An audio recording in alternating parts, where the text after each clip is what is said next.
set loose, it keeps the flames alive. The 11th Colossus definitely has an ironic description before you set your course for him, but you'll see that in a little bit. This Colossus lies due north of the shrine, like many Colossi have been, completely opposite of the body of water where we fought Hydrus in the field of sand. Throughout the game you become very familiar with this bridge of land that overlooks the beach where we fought Quadratus. I enjoy how it can sort of serve as a reminder as to where Wander has been and how accustomed to fighting you've become since you defeated the second one all that time ago.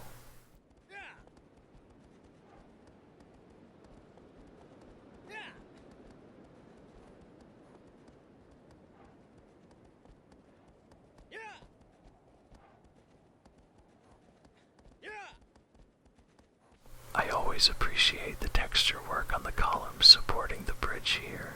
Even despite its ancient age, the only link between the outside world and the Forbidden Lands looks as though it has remained of a pristine quality, despite failing to receive any upkeep that the player is aware of. For the character of Wander himself, I like to think that the bridge could perhaps serve as a beacon for his goal. Once his task is completed and the woman is revived, they'll ride back across it and into the world on Agro's back, together and happy. Also shown is the rather 2D appearance of further columns, another interesting form of graphical compensation. You can't get the best look at it from down here, but I enjoy the imagery of the gate leading into and out of the Forbidden Lands up there. From what we can see, it appears to be holding back lush greenery from spreading into the Forbidden Lands that it overlooks, which, as we have seen and can currently see, has the tendency to be quite desolate.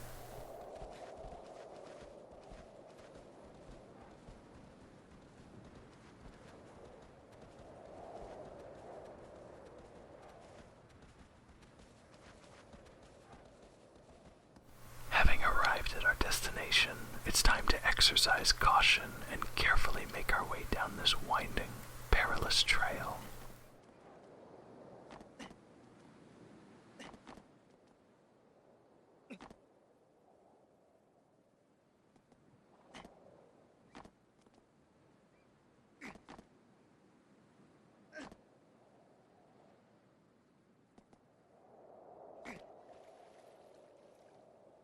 Graceful. Anyway, upon my first time entering this lower area, I took every step with trepidation, wholeheartedly expecting a Colossus to leap out at me from some dark crevice, or even upwards from the very ground I walked upon. But I was mistaken. This little area simply makes for a nice stroll. Our true goal lies inside the rock face across from this pond, and it is a pond, not a lake, Dorman, where you can see a man-made structure within the stone looking down upon us. Once closer, you can even see a fire-like glow emanating from inside.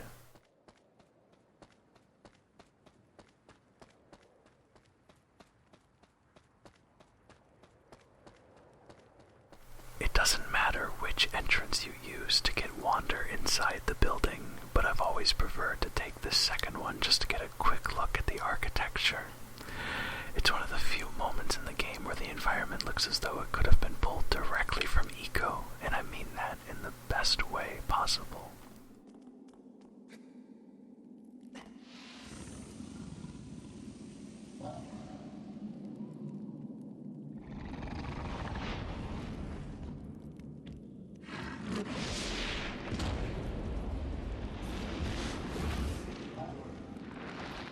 This tusked Colossus is called Celosia. I believe the correct pronunciation is Celosia, but damn being correct, I prefer to say Celosia. This stick that it knocks free of the flaming pillar is the one I was mentioning before the Kuromori fight, by the way. Being on even ground with Celosia is more scary than any other encounter, save for one that comes later, for a reason that I wish was not the case. If Celosia charges at Wander and strikes true, his recovery animation is so long that it happens to line up perfectly with Celosia's charge, so as soon as the player regains control, you're forced back into that recovery, and all you can do is wait for Celosia to diminish all of your health so that you can try again. And I'm sorrowful to report that this can be commonplace. Anywho, the irony with Celosia is now abundantly clear. It's deathly afraid of fire. This guardian set loose that keeps the flames alive can't stand to be near the stuff. And I think that's pretty neat and almost gives Celosia a bit more character.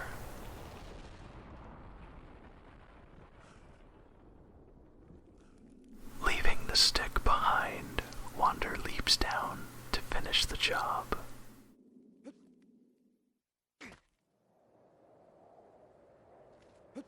As soon as you grab on, this Colossus is rejuvenated by its hatred, and now there's no big scary fire to protect you. Like Barba, but less awful, this Colossus runs around and around the land available to him, meaning that Wander can be caught in an animation loop of grabbing onto his fur here as well. And as an added bonus, if you fall off of him, it's not impossible to get back on, but it's incredibly difficult to the point where I prefer to just restart the fight if it happens. I'm not sure if I just grabbed onto a sort of sweet spot, but he didn't give me any trouble at all this time, to the point where I'm talking over his death animation right now, and I don't typically like to do that, but it is what it is. Damn, that was fast.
Floats upon the lake.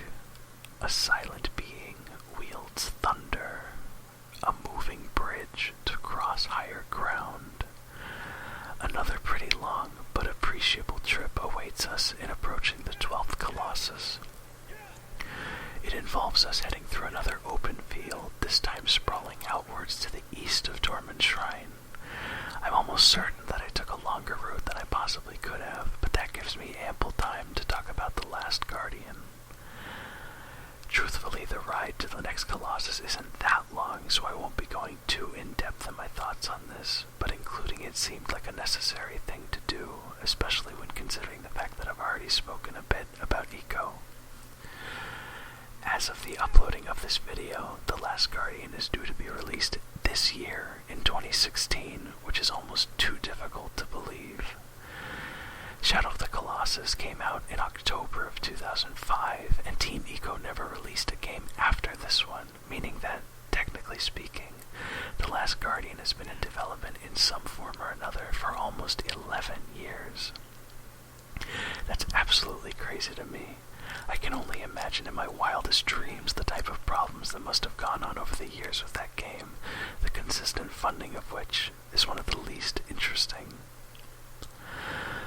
But anyway, from the brief gameplay that was shown on the PS4 at E3 2015, The Last Guardian will be a puzzle platformer game where you take on the role of a young boy that travels with a colossal, no pun intended, bird-like creature. Puzzles will involve you doing actions directly as the player, as well as giving commands or suggestions to the bird in order to progress. Because of this, I'm predicting that the game will fundamentally feel more similar to Eco than Shadow the Colossus, which is more than fine in my humble opinion. I'm also completely certain that the game will feel unique in and of itself, irrespective of Eco and Shadow the Colossus too, but I feel that goes without saying. Fumito Ueda, the director of all 3 Team Eco games, has stated that he feels the game is, quote, story-heavy, which intrigues me. I don't believe that Shadow the Colossus, in any usage of the phrase, could be argued as story-heavy. Eco, on the other hand, while absolutely far from exposition-heavy, could be somewhat argued as story-heavy given the nature of the narrative and the overall goal of the game. I'm going to go ahead and assume that that distinction is what Fumito Ueda meant for The Last Guardian. It may not be exposition-heavy, but the story may have a bit more to go off of, just as Eco did compared to Shadow. As they have been since I played through Eco and Shadow the Colossus for the first time, my fingers are crossed with as much dexterity as I can muster that The Last Guardian will release in as timely a manner as possible and blow us all away with the experience it gives us.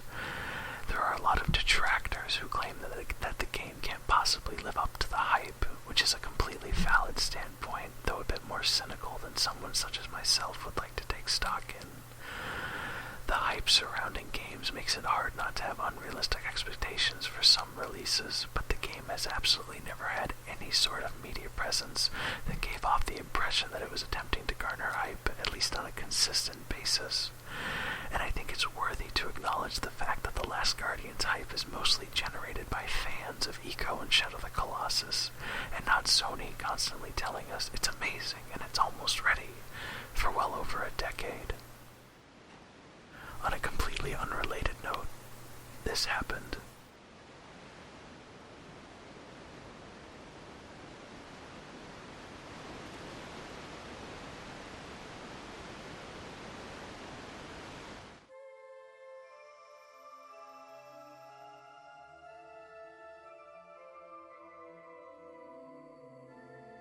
I literally could not stop giggling at that, to the point where I just had to leave it in. The fact that Wander does technically land on that small outcropping of rock, only to cartwheel off the edge and down to the rocks below, just had me dying. I was really confident in his ability to catch the side of the ledge, but I guess I was playing Wander as a little too much of a daredevil. Also, and I'm sure you may think I'm crazy for thinking this, but I may not get another chance to share it, the short whistling jingle that plays over the game over screen has always, without fail, reminded me a bit of the vocal melody of the song Hushabye Mountain from Chitty Chitty Bang Bang, if you're familiar with that. Upon going deeper into the ruins atop this gorgeous waterfall, I wanted to get as far on land as I possibly could before delving into the water, because it is possible, if you jump in too early, to be carried by the current and off the edge, and Wander has had quite enough of that for one day, I'm sure. This gate is monolithic in scope, matched only by the ginormous size of the lake and potentially dams. As we come through, we can see the lovely animation of the water's reflections. With an arena like this one, what sort of Colossus can we expect? Another serpent like Hydrus, another bird like Avian, perhaps. But we'll have to go further in and see for ourselves. Specifically, our target is the small platform ever so slightly poking out of the water.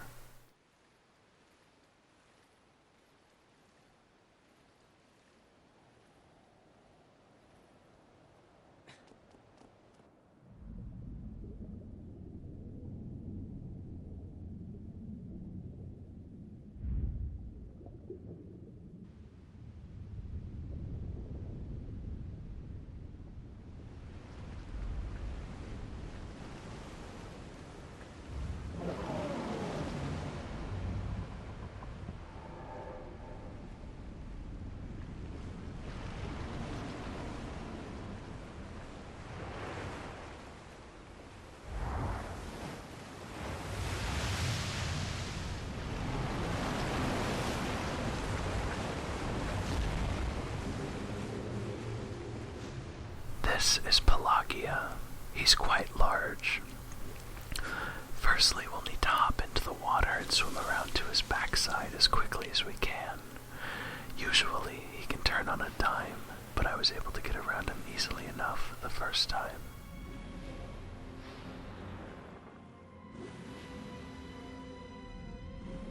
The steps you must take to defeat this boss are pretty inventive, and for that reason it stands out as a very memorable battle. I really enjoy how Pelagia's fur isn't really fur at all, but overgrown algae due to the extensive amount of time it spent underwater. And to echo the same statement I made all the way back when we fought Quadratus, the particle effects here are spectacular as he tries to shake you off. The sound effects help this to extreme effect, though sometimes it seems as though they don't trigger when they're supposed to.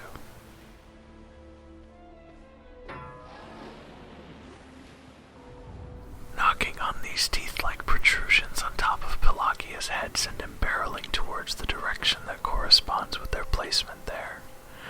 Using this mechanic to our advantage, we can take a dangerous leap onto the roof of this ruin and use the small raised section of it to hide from his ranged attacks.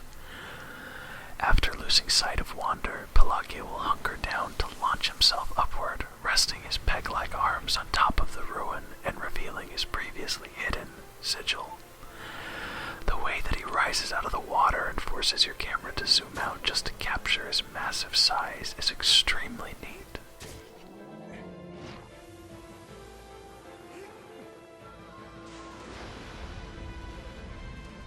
For those reasons, this is one of those Colossi that take quite a bit of time to completely figure out on a blind playthrough, but also one of the more rewarding.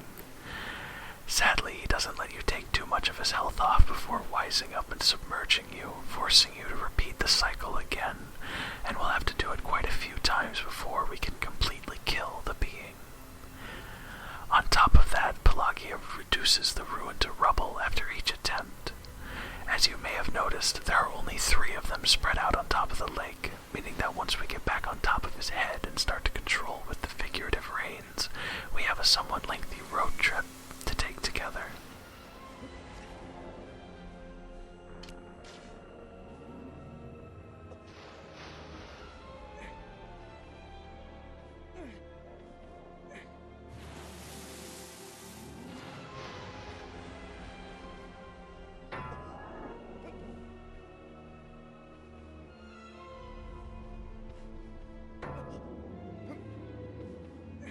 These teeth are extremely curious contraptions, and they definitely are reminiscent of teeth, given the indents on their top side and the receded surfaces that serve as their gums.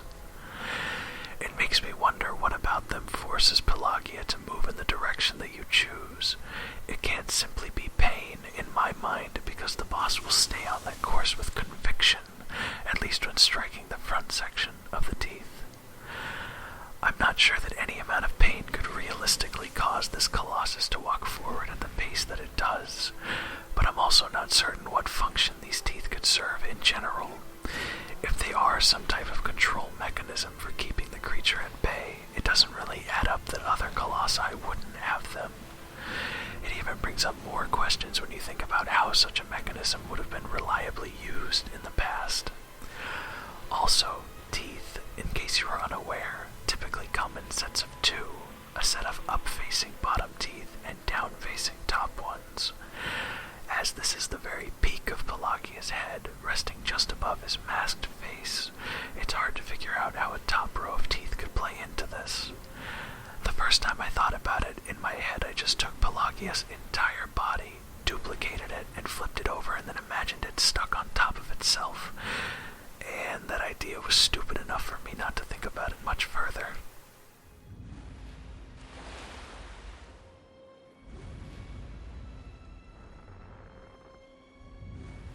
If I didn't know better, I would say that Pelagia was trying to drown me there. Once I reached the top of the water, Pelagia started to run away from me with a sprint that I could not hope to match. It's a good thing that Colossi can't leave their respective arenas, or else Barvo would feel ashamed of his lack of ability whenever he visited his good pal here near the waterfall.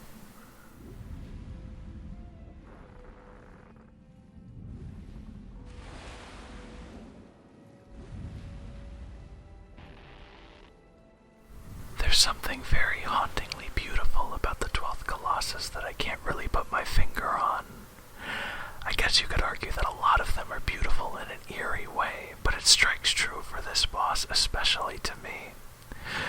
Which is somewhat interesting because typically when things are described as hauntingly beautiful, I imagine them as ephemeral, sort of will-o'-the-wispy, and not wet and large and lumbering around in a lake.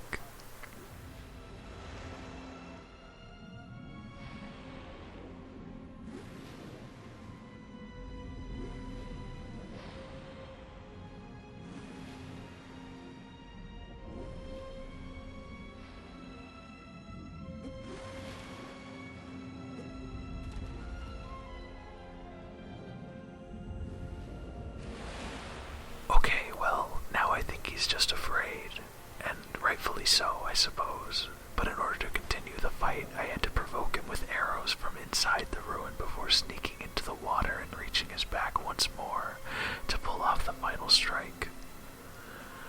Because of the limited number of ruins, I assume that if you are unable to finish off Pelagia after this one, he simply doesn't destroy it, but I haven't been able to confirm that myself.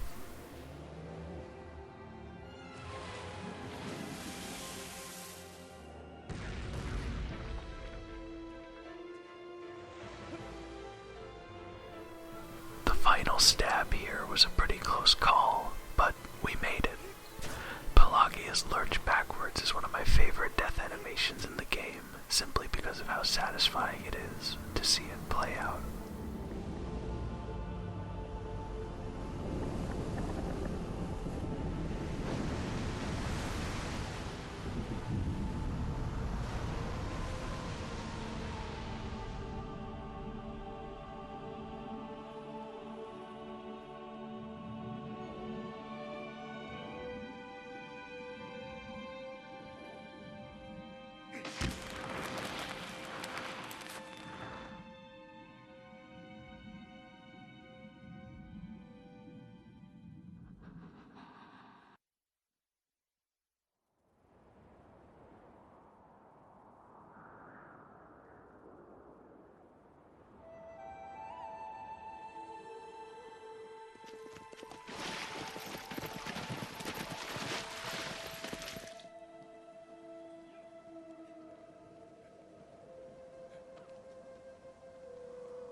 For the 7th time now, thank you for experiencing Shadow of the Colossus with me.